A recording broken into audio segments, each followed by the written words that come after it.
미국 범죄 이야기 시작하겠습니다. 오늘도 세인트 피터스 대학의 박형아 범죄학 교수님 나오셨습니다. 안녕하세요. 네, 안녕하십니까. 반갑습니다. 네. 지난주에 이어서 오늘도 이제 우리 범죄자들은 과연 유전적으로 타고나는 것이냐, 아니면 환경에 의한 영향을 받는 것이냐, 여기에 대한 얘기들을 간략하게 지난주에는 쌍둥이 얘기를 가지고 좀 했었죠. 그런 실험들을 했었다. 오늘은 이제 생물학적 요인설에 대한 얘기를 나눠보신다고 하셨는데, 이거는 그러니까 태어난다라는 뜻인 거죠.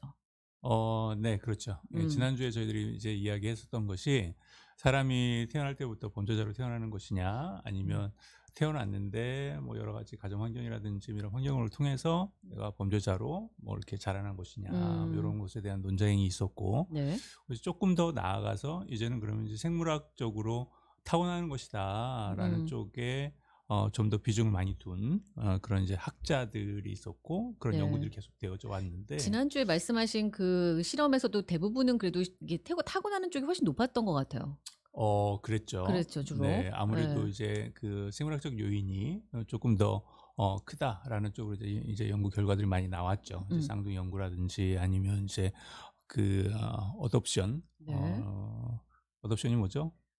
입양이 됐다는 거죠. 네네. 입양 연구라든지 뭐 이런 걸 예. 통해서 요즘에 한국말도 안 되고 영어도 안 되고 참, 네.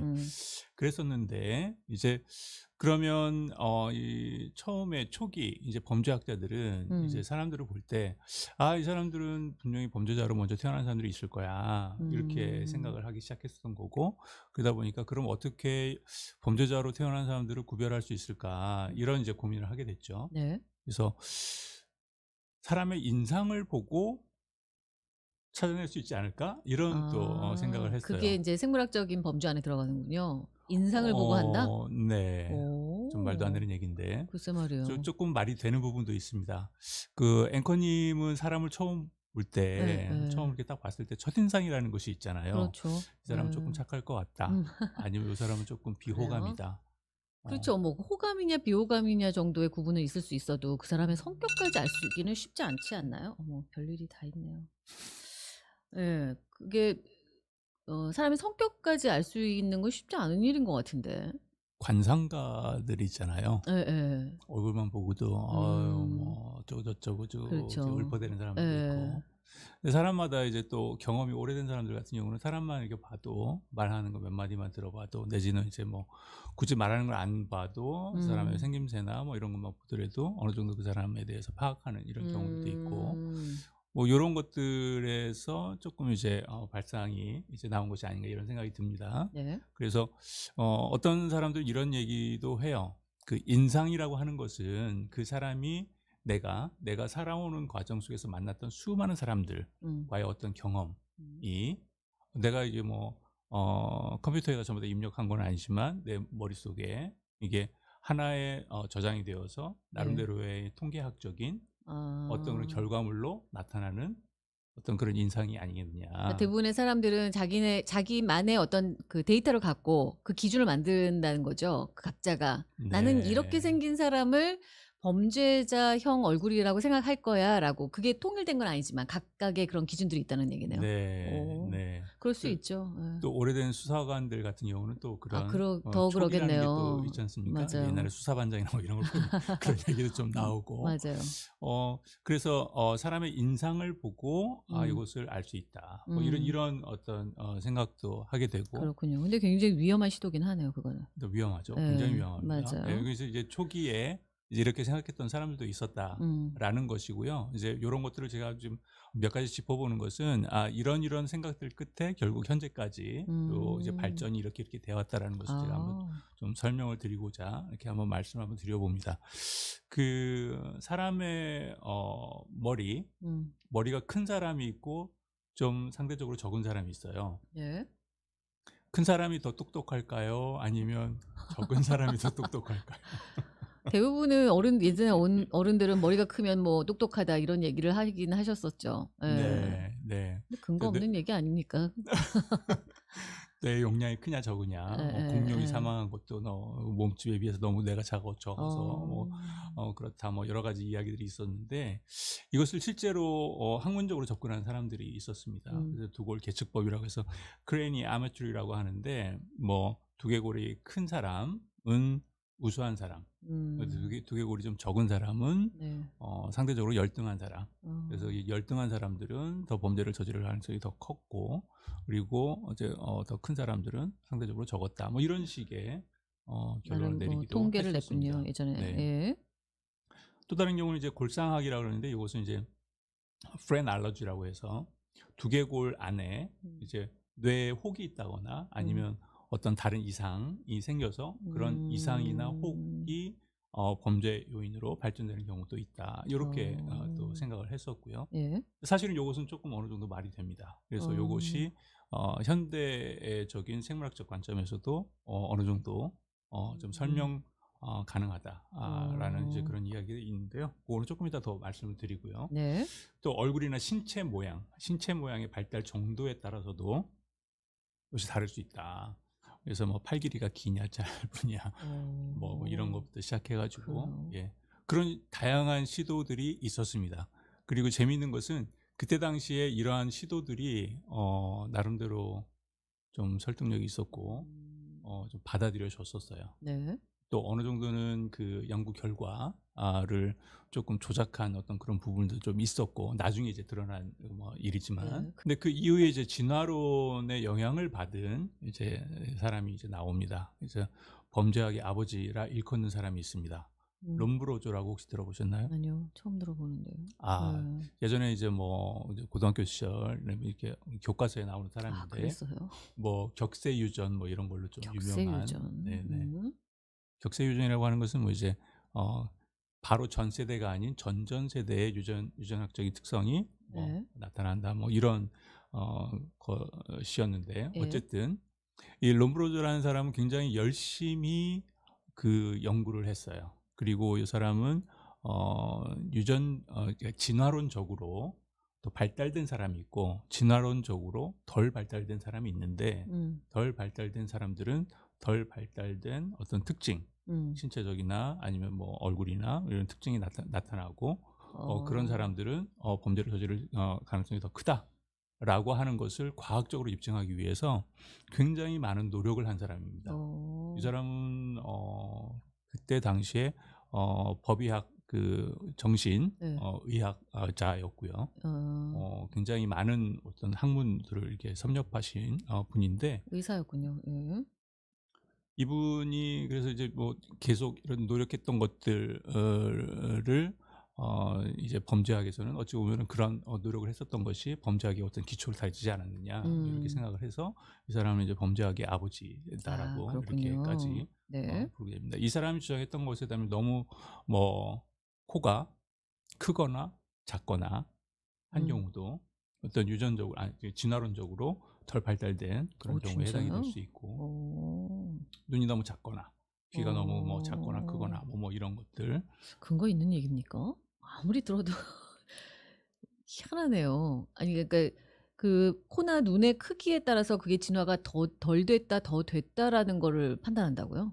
네. 오. 말이 안 되는 것 같죠? 예. 예, 말이 안 됩니다. 그렇죠. 그건 사람의 안 그냥 됩니다. 유전적인 그 타고나는 거지 그걸 어떻게 진화적으로 참 희한하긴 합니다. 예, 어쨌든 이제 그 연구했던 그 내용과 결과가 맞느냐 틀리냐를 떠나서 방법론적으로 이렇게 그런 체계적으로 시도들이 접근했다. 계속 있었군요. 예, 그러니까 그런 체계적으로 접근했다라는 점을 높이 사서 이제 이 사람을 이제 범죄학의 아버지로까지 아버지라고 한다. 이제 그랬던 것인데 네. 사람의 모양을 보면 얼굴 모양을 보면 이제 그런 특징들을 혹시 앵커님도 보셨는지 모르겠는데 강아지를 기르는 사람의 얼굴 모양은 그때 다 보면 어떻게 또 강아지 닮은 것 같기도 하고 네네. 고양이를 좋아하는 사람들도 보면 고양이 닮은 또 어떤 사람을 보면 원숭이를 닮은 사람도 있고 사자를 닮은 사람도 있고 뭐 새를 닮은 사람도 있고 뭐 이렇다고 그렇게 해요. 예. 사실 또 그렇게 또 나누기도 했었고 예전에 이 학자들이. 그래서 사자를 닮은 사람들은 좀 더 뭐 용감하다든지 뭐 그래서 좀 더 폭력적인 성향이 더 강하다든지 아니면 뭐 쥐 닮은 사람은 뭐 속이기를 잘해서 사기꾼의 뭐가 많다든지 뭐 이런 식으로. 그렇게. 그러니까 우리의 그 관상이랑 좀 비슷하긴 하네요. 네, 관상을 보고 말하자면. 어떤 얼굴상이다. 동물을 많이 빗대잖아요. 네, 그래서 이제 네. 그런 얼굴상이고 뭐 그런 어떤 특징들이 있다. 이런 것과 서양에서도 비슷하게 했었군요. 네, 네. 이제 지금 들으면 정말 말도 안 되는 얘기니까 그러니까요. 뭘 이런 걸 굳이 뭐 이렇게 굳이 방송에서까지 이야기를 아니죠. 하냐 뭐 그런 걸 굳이 이렇게까지. 연구까지 했을까? 뭐 이런 생각이 드는 거죠. 네네, 네. 이렇게 생각할 수 있는데 이 문제는 이것이 직접적으로 아주 사회에 큰 영향을 주기 시작했습니다. 진짜요? 그래서 우생학적으로 아. 유제닉스라고 하죠. 유제닉스라고 해서 이런 범죄적 성향을 가진 사람들은 제거를 하거나 출산을 제한하거나 예. 아니면 뭐 씨를 말려버려야 돼라고 거기서 이제 하는 우성열성 이런 얘기들이 나오기 시작하는군요. 네, 네. 근데 이게 참 아이러니한 것이 보통 이런 시도 그러면 제일 먼저 떠오르는 사람이 누가 있으세요? 실제로 이런 실행에 옮겼던 잘 모르겠어요. 극악무도했던 그래요? 히틀러가 아. 그랬었죠. 그러네요. 예, 유대인들 예. 뭐 이렇게 뭐 좀 그렇게도 했었고 그다음에 네, 뭐 그 독일 여자들을 일부 굉장히 이렇게 뽑아서 그 네, 네, 사람들로 하여금 아기를 낳게 하고 뭐 이런 걸 네, 했었죠, 네. 시도를. 말하자면 이제 독일 민족이 세상에서 세계에서 가장 우수한 맞아요. 민족이고 인종이기 때문에 그러한 우수한 인종들로만 이제 채워진다면 다음 세대, 그 다음 세대 우리 인류는 더욱더 발전할 것이야. 뭐 이런 얘기죠. 가장 구체적으로 영향을 미쳤던 시대네요, 그때가. 네네. 우생학이라는 게. 야. 재밌는 것은 이 히틀러의 이제 그런 생각에 영향을 준 네. 나라가 네. 미국이라는 그래요? 놀라운 사실이 또 있습니다. 예. 물론 맨 처음에 시작했던 건 영국이라고 해요. 근데 실제적으로 이것을 실행에까지 옮기고 네. 제도적으로 이것을 인정을 했었던 나라가 미국입니다. 그래서 제가 미국에 올 때 참 미국이라는 나라에 대해서 이런저런 생각을 많이 하고 왔는데 뭐 이런 부분들을 제가 미처 알지를 못했습니다. 근데 미국이라는 나라를 알면 알수록 참 의외로 무서운 네. 나라구나 뭐 의외로. 이런 생각도 하게 그쵸. 되는데 네. 잠깐 더 말씀을 드리자면 1907년도 인디애나주에서 범죄자 또는 전응아 또 강간범들을 단종시킬 수 있다라는 법을 통과를 시킵니다. 오. 유전학적으로. 근데 이제 1909년, 네. 2년 뒤죠. 네. 이거 위헌이다 이런 이야기가 나오기 시작했고 그래서 위헌 여부를 조사하기 위해서 집행이 중지가 됩니다. 네. 그리고 약 한 10여 년 후에 1921년도에 최종 위헌 판결이 났습니다.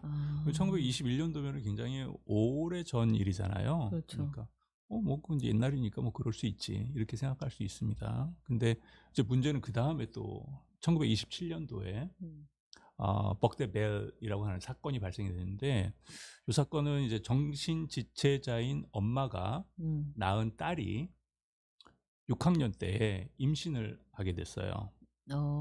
그 딸은 정신지체는 아니고. 예, 딸은 뭐 정신지체는 아닙니다. 아닌데 예. 그 딸이 6학년 때 임신을 하게 됐다고요? 네, 네. 이제 그 딸 같은 경우는 이제 뭐 IQ도 정상이었고 학교 성적도 그렇게 나쁘지 않았고 보통 수준이었고 뭐 그랬다고 합니다. 네. 근데 임신을 하고 그러다 보니 이거 정신박약이구나 이렇게 해가지고 그런 이름으로다가 간질병 환자나 정신박약자들을 수용하는 시설에 이 아이를 가둡니다. 그 6학년짜리 딸을, 딸이 예. 딸이 임신한 딸을 가뒀다고요? 예, 임신한 딸을 가두니까 이제 친모가 네. 내 딸을 데리고 나오겠다. 내가 데리고 살겠다. 걱정하지 마라 했더니 이제 이것은 안 돼. 너가 불임 수술을 받으면 딸이? 그러면 데리고 나갈 수 있도록 허락을 해줄게. 시설에서 이렇게 요구를 합니다. 그래서 이것이 이제 소송이 이제 제기가 돼가지고 연방 대법원까지 이제 갔는데 최종적인 판결은 수용 시설에 손을 들어줬습니다. 그러니까 결국 그 엄마부터 문제가 있으니까 엄마가 불임 수술을 받아야 딸을 데리고 나갈 수 있다. 엄마가 먼저 그 네네네. 딸이 불임 수술을 하는 게 아니라 엄마가 네네. 불임 수술을 해야지 딸을 데리고. 그러면 딸을 무슨 볼모로 잡은 거네요? 뭐 이제 이제 우생학적으로 이제 음. 이런 사람들, 이렇게 정신 박약자라든지 지체라든지 음. 이런 사람들의 출산을 그 또 제한을 막는 시켜야 거. 되겠다라고 하는 이제 이런 부분들이 이제 대법원에서까지 이렇게 손을 들어다 주다 보니까 네. 이제는 이게 맞는 거구나 이렇게 인식이 되기 시작하고 아. 미국 전역으로 이제 그 우생학 프로그램이 실행되기 시작합니다. 야. 32개 주에서 네네. 우생학 프로그램이 실행이 됐고요. 이렇게 하다 보니까 불임 시술 이제 대상자를 정하는 그 기준도 자손을 낳아서 기르기에 부적합한 자들, 부적절한 자들, 뭐 이런 식으로 굉장히 좀 애매모호하고 이제 아. 포괄적인 개념으로 확장이 되기 그러게요. 시작했습니다. 그거야 뭐 진짜 귀에 걸면 귀걸이고 코에 걸면 코걸이죠. 네네. 기준도 모호한 거고. 네네. 근데 그걸 근데 정부 차원에서 정책으로 시행을 했다는 얘기네요. 네네. 와, 진짜 믿기지 잔인하네요. 않는 그쵸? 얘기죠. 이제 그러다 보니 결국 이 화살이 어디로 가겠습니까? 흑인들에게 또 초점이 맞춰집니다. 아. 그래 가지고 흑인 여성들, 젊은 흑인 여성들에게 예. 더 많이 이제 자손을 기르기에 부적절한 자들이다 해 가지고 이제 그 국한되어져 가는 이제 그런 양상이 1960년대에 60년대. 계속 이루어졌고요. 그렇게 오래된 것도 아니에요. 1960년대 정말 얼마 예, 전입니다. 그래요. 1947년도에는 인간 개량 연맹이라는 것을 또 설립을 합니다. 그래서 Human Betterment League of North Carolina, 물론 노스캐롤라이나에서 뭐 설립된 연맹이지만 어쨌든 이런 것들이 공식적으로 이렇게 설립이 될 정도로. 그래서 이런 프로그램들이 언제까지 지속이 됐냐면 1973년도, 74년도까지 계속됐어요. 와, 오래됐네요. 그래도 제법. 정말 얼마 전까지 그러게요. 미국이라는 나라에서 이런 예, 일이 있었다라는 거죠. 그렇죠. 참 안타깝네요. 그런 일들이 있었고, 그렇다는 거는 다 기본적으로 그러니까 유전적으로 열등한 사람들에게서 더 이상 아이를 낳지 못하게끔 하는 요런 우생학적인 게, 그다음에 그것이 이제 범죄학하고 또 결부가 되나 보죠. 그렇게 해서. 그러니까 지금 이제 말씀드리는 것은 이제 범죄를 저지를 만한 사람이 예. 누구냐라고 하는 것을 어떻게 가릴 것이며 예. 그 부분이 확실하지도 않은데 이제 범죄자는 태어나는 것이다라는 하는 어떤 그런 음. 가설의 음. 바탕이 된 이런 우생학적 이론이 실제적으로 활용이 되는 되면서 것이다. 예, 그러면 좀 열등한 사회에 사람이 더 이상 태어나지 못하겠다라는 그 부분도 있지만, 그런 사람에게서 태어난 아이들은 범죄자가 될 확률이 높다라고 본 거군요. 그게 그렇게 간주를 해버린 거죠. 거기에 그것도 다 포함을 해서 그때 인제 60-70년대에 그렇게 아예 불임 수술을 해서 애를 못 낳게끔 만든 거군요. 근데 이게 이제 굉장히 심각한 이야기죠. 그럼요. 왜냐하면 성경 말씀에도 예. 생육하여 번성하라. 뭐 어. 어쨌든 내가 내 아이를 낳고 그리고 자녀를 출산해서 기르고 가족을 그건 만들고 본인의 하는 것은 권리죠. 맞아, 사실 개인의. 기본적인 권리인데 이런 예. 기본적인 권리를 국가 차원에서 그렇게 그거를 이거는 뭐 막았다는 정말 말이 안 거는 되는 그렇죠. 얘기고요. 이거 있을 수 없는 얘기인데 예예. 이러한 일들이 1973년도, 14년도까지 계속 되어졌다라는 것이 네. 정말 놀라운 이야기인 거죠. 네. 그래요. 그럼 그 이후에는 또 어떻게 된 거예요, 그러면?